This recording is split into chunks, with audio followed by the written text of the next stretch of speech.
கடவுளை பத்தி சொல்லப்படுகின்றது இறைவன் தனி பெரும் கருணை அப்படின்னு, கருணை கடல் அப்படின்னு கடவுளை சொல்றோம். எல்லைக்கு அப்பாற்பட்ட இரக்கம் உடையவர். அவரு எல்லா உயிர்கள் மேலேயும் இறைவன் இரக்கம் வைக்கிறாரு.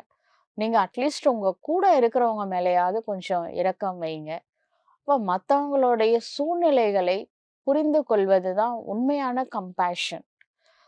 இப்ப நீங்க ஒண்ணு சொல்றீங்க, உங்க குழந்தை செய்யலன்னு உங்களுக்கு கஷ்டமா இருக்குது.